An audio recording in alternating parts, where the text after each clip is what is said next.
everything right, it was you and me. Hello everyone, my name is Nayeema and welcome back to my channel, or welcome if you are new. And today we are doing a recent reads video. Basically, I had only read 2 books in the month of April, and I decided to combine what I read with April with what I read in May and make a whole video out of it because I just didn't think 2 books was long enough to make this full length video. So that's what today is. In April and May I read some pretty good books. I read some really good books in April and May, and some not so good books. All in all, I'm just super excited to sit down and talk to you guys about them today. So without further ado, let's get right into today's video. So the first book that I read in April was Malibu Rising by Taylor Jenkins Reid. This was actually a buddy read with one of my friends from back at school. She is getting into reading, and so we read it together, and this truly I think is going to be one of my favorite books of the entire year. This book had me in such a chokehold. It is unbelievable. It had me questioning my life choices, how I view men, how I view myself. It was just such a beautiful book that really broke my heart. I cried so much while reading this book. My annotations in here, I'm pretty sure every page is highlighted. Like, it was just amazing. Highly recommend it. I think this is a book that I feel like everybody needs to read. So this book follows Mick Riva's 4 children. Mick Riva, who we met in Daisy Jones and the Six, and then also The 7 Husbands of Evelyn Hugo. We see it's kind of set in a dual timeline where Mick and June, who are these children's mother, they meet and they fall in love and everything is so perfect. And then you kind of see it go downhill, and Mick Riva is a huge, so you just see like all of that, what goes into his marriage, what the downfall of June, his wife, and then you see the ripple effects in the like present of what's going on with their 4 children, and does it have to do with the way that Mick treated their mother. And ultimately it all leads up to the night of Nina Riva's party, which every summer her and her siblings throw a huge party at her house. All we know when we start the book is that by the end of that night of the party, the house is on fire, and we have no idea how it happened, why it happened, but we see kind of the events that lead up to it in both of these timelines. And this book was phenomenal. I thought it was so beautiful. I'm telling you, I cried so much. I need to do a reread of this very soon, because whenever I think about it, it brings tears to my eyes, honestly. Like, this book was just such a great book, and I would highly recommend it. Taylor Jenkins Reid, if you haven't read one of hers, what are you doing? I know she has a lot of hype surrounding herself, but honestly, I can say like the hype is so well deserved. Like, each book that I read from her, I love her even more. Like, her brain, I wish I could just take a walk and just see what is going on in there, because this was amazing. I would highly recommend it. And now me and my friend are about to buddy read Carrie Soto, which I'm super excited about. So yeah, this book was so good, and I rated it 5 out of 5 stars. And the second and final book that I read in April was If This Is Love by Julie Ann. And sadly, I rated this book 2.5 stars. I didn't really enjoy this one all too much, and it really sucks because I know Julie Ann has a lot of hype surrounding her right now, but for me, I found this book to be a little bit too boring for me. Basically, our main character, our heroine, her mother, her adopted mother, passes away when she's a child, and because of this, she is left with her adopted father. These two were in love. They treated the heroine with so much love, and then when the mom dies, the dad kind of completely forgets about her and shuts her away and shuts her out of her life. And because of this, she becomes super attached to basically one of the dad's co-workers. He lives like in a barn behind their house, and he takes care of like their property and their animals because they live on a farm, and he's kind of like his right-hand man, and there is a big age gap between them, and so she really finds comfort from him. It's basically a relationship about these two. Obviously it's taboo, it's forbidden, and then on top of that, he is promised to like a cousin of our heroine because of like business deals and like ties. I don't know, I just found this one to be a bit boring, which sucks because I really enjoyed a few other Julie Ann books that I've read. So I'm hoping to give her another shot. I didn't really think this one was for me. That was the end of April. I had read 2 books, one really good book, and then one that I didn't love all too well. But in May, that's where things had a little turnaround. I loved the books that I read for May. There were some duds, there were a few, but for the most part, I really enjoyed everything I read. And the first book that I read in May was his Curvy Rejected mate by Katie Wells. Oh my gosh, freaking love this series, and this book was amazing. I will say trigger warnings for body shaming, bullying. There could be a few other ones, but those are the ones that I had written down in my review. This book is basically about our heroine Flora. Is very curvy, which is kind of an anomaly in in this shifter world because shifters aren't typically big. They obviously shift and they run a lot, and so she's always been bigger, and her fellow packmates have bullied her all throughout high school. And on top of that, she is kind of like an orphan. Like she doesn't have a dad or a mom, and she lives with the crazy old lady who is also a part of the pack. So all of this all together, like, she is not treated very well at this pack. Back in high school, she started hooking up with somebody who is very highly regarded in the pack. He is in the running to become alpha. They started hooking up back in high school. They've never had sex, I believe, but they did start hooking up or whatever. This is the only time that Flora really feels accepted and loved and wanted, and it's from the hero. But the hero is kind of an asshole, and he does not show her off. It's not like they're dating. Very private about it. He doesn't want anybody to know. They have to sneak behind bleachers, and so for years these two have been hooking up. One day after they hook up, it's time for like the pack run, I guess. Flora gets a feeling and she goes into heat, and she finds out that the hero that she has been hooking up with this entire time is actually her mate. And what does he do? He completely ignores her in front of everyone in her time of need. Everybody knows that they are mates, and everybody sees him basically reject her in front of everyone. After this, Flora is kind of like trying to figure out what the hell is she doing. She's in a pack where she's not appreciated. Even her mate doesn't want her, and she decides she needs to make a change, and that she's gonna go move packs and go to this other pack that we've seen in some other books in the series. Our hero is not all too happy about that. Oh my gosh, guys, I love this book. I love every single one of these books, but this one was amazing. I rated it 4.5 stars. The smut was everything. His groveling was everything. Oh my gosh, if you like good grovel, read this book, because he really had to like be like, no, it's not like that. He really had to pull everything out of him to make her forgive him. On top of all of that, they're both mates, and so if they don't mate soon and consummate the matage, he could die. And then she's obviously dying over here, and she's in heat, and like they just need to, you know, consummate. So on top of that, there's all these forces. They're traveling together too, because he's following her to this new pack, and he's like, what are you doing? Just listen to me. And he's going crazy, but he has always liked her and really likes her. It's just a lot. And guys, this was such a great book. I started off May really great with this one. The next book that I read was another really good book, and I rated it 5 stars. But now, because honestly, I'm gonna be so real with you guys, I just remembered that I read this book. But when I read it, I was like, oh my gosh, this book is insane. A new favorite. And you guys know that I don't really rate 5 stars lightly, so part of me wants to bump this down to like 4 stars, because when I tell you, I have not thought about it. Maybe I thought about it for 2 days after I finished it, but then I have not thought about it at all. So I'm gonna have to go in here and change my rating. But I am talking about Still Beating by Jennifer Hartman. You guys have definitely heard about this book. This book has so much hype surrounding it, and I was very excited to pick it up. There are trigger warnings for miscarriages, suicide, abduction, sexual assault, and depression. It was actually insane and so interesting, and I could not put it down. But like I said, now that I've read it, I just haven't thought about it at all really since. This book follows our heroine. Our heroine's sister is engaged to somebody that the heroine has known all throughout high school. And these two do not get along. Her sister's fiance and the heroine, they do not get along at all. They're constantly pulling pranks on each other, butting heads. It's just not, they don't like each other really. One day they are out drinking together, the heroine's sister, and the fiance. It's a little bit too drunk. They leave ahead of her and they go home, but she realized he stole her wallet and her phone. She ends up borrowing somebody's phone to call her brother-in-law, and so he picks up and he was like, oh fine, I'll come and get you. Granted, they don't like each other all too much, but he comes anyways. And while she's waiting at this bar for her future brother-in-law to pick her up, she is having a conversation with the guy who's kind of creepy. He's staring at her very weird, staring at her body, making her feel uncomfortable. And so when the soon-to-be brother-in-law pulls up, this guy's like, hey, are you guys dating? And he's like, no, ew, we're not dating. And they go about their way. He picks her up and they go. Next thing you know, that same crazy guy abducts both of them, takes them, and they wake up chained to his basement. This book is so insane. It was so amazing, and I've never read anything like it before. I literally, when I found out what was happening, I was like,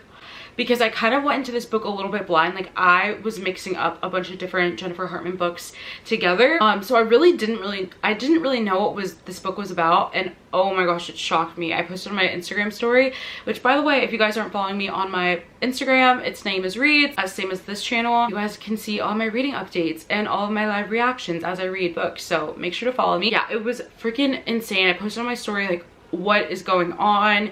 He kidnaps them and he makes them have sex together. They dub this kidnapper the matchmaker because he takes two people who aren't in love, who don't like each other, and then he makes them fall in love through forcing them to have sex. So our heroine does get, you know, sexually assaulted by the kidnapper and also the hero, but obviously the hero does not want to do it. He's disgusted with this whole act. It is really sometimes hard to read about. It made for such a great romance book at the end.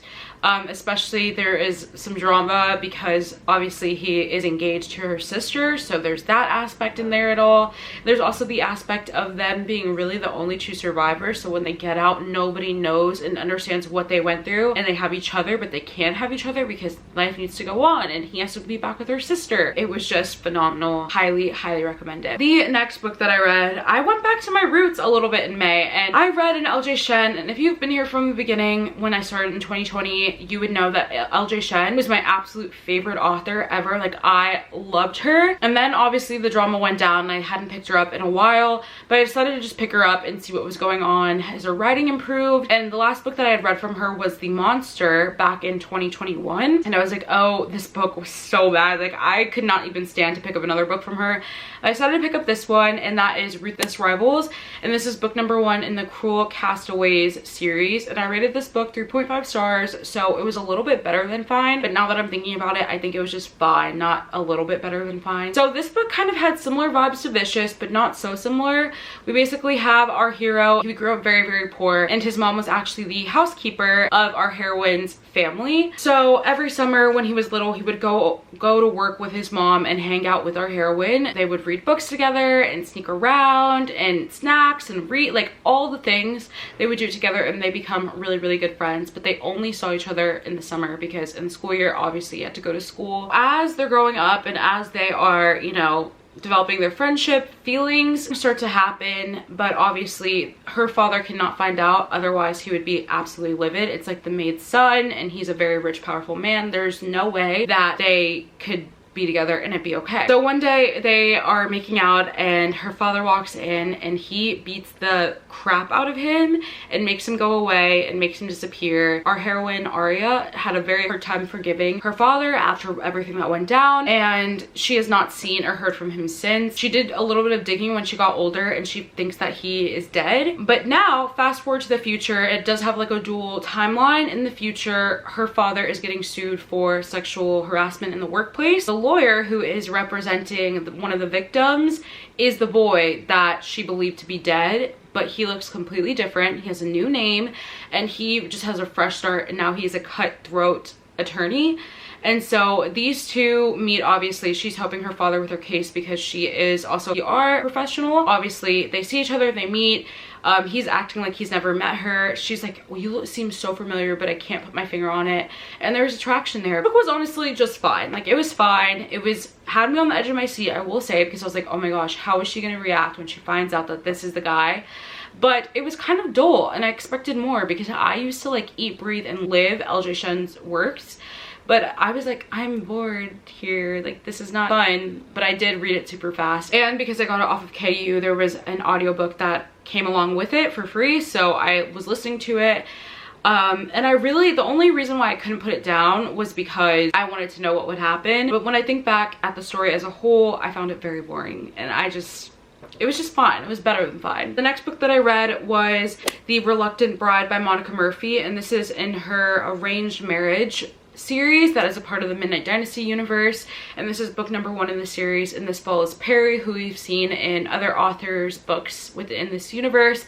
And I was so excited to read this because I loved Perry in the Skyscraper Cinderella series by Kay Webster. I rated this book 3.5 stars. This was for sure not my favorite Monica Murphy book. I definitely enjoyed her other series that you can see here a lot better. Things I Wanted to Say But Never Did, and then A Million Kisses in Your Lifetime. Those books are amazing, and I believe I read another Monica Murphy that I really enjoyed, but this one was a little bit better than fine, just like the last one. Harry, like I stated, and his mom, Caroline Constantine, who we've met both these characters in other authors' works. She wants her son Perry to get married very badly, and she sets him up with an arranged marriage with the daughter of another very powerful family in New York. That's basically what it was, just an arranged marriage. They went back and forth with, oh, I don't want to do this, oh, I want to do this, oh, I'm attracted to you, oh, I'm not attracted to you. It was just fine, and that's all I really remember about it. It was a classic arranged marriage.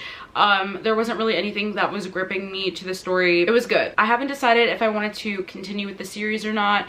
If it goes on with the I want him but I don't want him, but I want him and I don't want him, and he's attractive but still don't want him, like I probably won't be that interested to continue, but we shall see. Sometimes I'm in the mood for an arranged marriage. I like to kind of have like a series ongoing, so we'll see. But this one definitely is not my favorite Monica Murphy, and I would recommend her other works, but this one was not for me. The next book is Right Man, Right Time by Megan Quinn, and this is another book that I feel will be my favorite books of the year. I just recommended it in my sports romance video, so I'm not going to spend too much time talking about it today in this one, but this book was amazing. I rated it 5 stars. It's fake dating. It was so good. This book had me in a chokehold. I cannot put it down for the life of me. It was amazing. It was truly amazing, and I think this is my first Megan Quinn that I've ever read, I believe.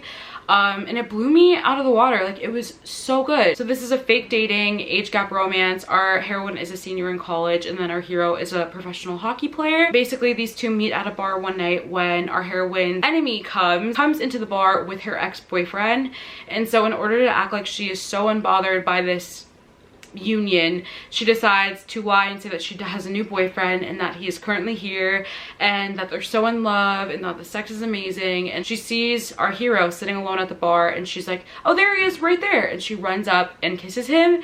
And from there, a little fake dating arrangement happens, and this book was incredible. He decides to ask her to be his fake girlfriend because back on his end of things, his ex-girlfriend is now working for his teams on the marketing team for his hockey team, and he is very pissed off. She really hurt him bad, and he wants to seem unbothered, and so they both decide to help each other, and this book is phenomenal. They have a list of rules that they can't break, and obviously they break them, and our heroine is one of my favorite heroines of all time. Like, she genuinely gets what she wants when she wants it. She plays the game. She purposely makes him jealous. She taunts him to get what she wants. He is just so in love with her. And if you want to know more, check out my sports romance video because I go into depth about why I love it so much. Please pick it up. Recommend it to everyone. It was so much fun. The next book that I read was The Rivalry by Nikki Salone, and I rated this book 4 stars. This is another book that I recommended in my sports romance video, so again, check it out.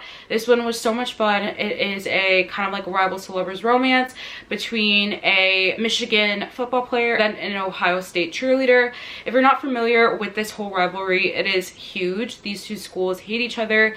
They are enemies, and basically our heroine falls in love with somebody who she cannot fall in love with, and that is a Michigan football player. Our heroine has grown up in Ohio culture. Dad was a football coach for the team. Her mom was a cheerleader for the team, and now she is a cheerleader. She is the captain of the cheerleading squad. It is just very bad if she falls in love with him, but they cannot help it. Is their love bigger than the rivalry? It was so much fun. When I first read what it was about, I was like, why is this like just because he's playing for the opposite team? Like, what makes this book so interesting?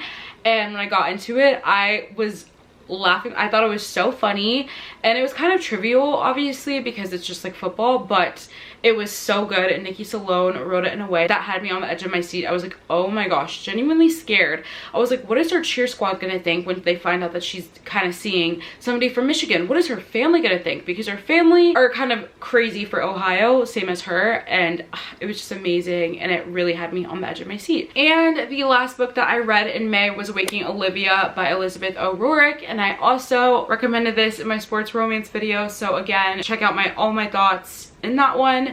But obviously if I recommended it, that means I liked it. I rated this book 4 stars, and there are some trigger warnings for this. There are trigger warnings for murder of a pet, loss of a loved one, and trauma. There are more, but that's all I wrote down. The book was intense, but it wasn't so intense that I was having a hard time reading it. Obviously, I don't know your triggers or what you have going on in your life, so please look into it.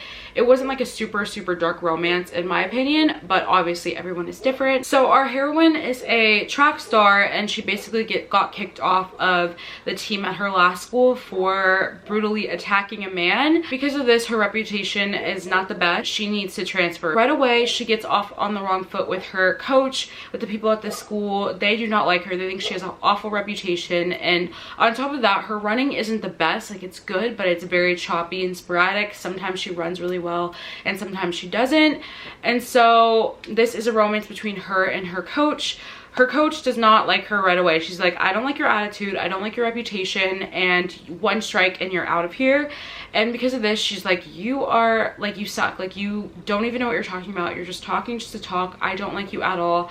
And they get off on the wrong foot. As they get to know each other, they become pretty good friends, and he is there for her because at the same time of her getting kind of acclimated to this new school and this new environment and this new team, she is going through a lot of trauma, which we don't really know what the trauma is. We know the result of the trauma, and that is she has been sleep running in the middle of the night, and that results in her not being able to run well the next day because her body is exhausted and her mind is exhausted. This is very forbidden, obviously, because that is her coach and that's against the rules, but also he does have a girlfriend and is in a relationship, so there's cheating in here as well. And I really enjoyed this book. It was definitely different than other sports romances I've read because it's track, and I don't believe I've ever read a sports romance with track in as the sport, but this one was so good. I listened to this one on audio, and I talk about it a lot in my sports romance recommendations, so watch that for more.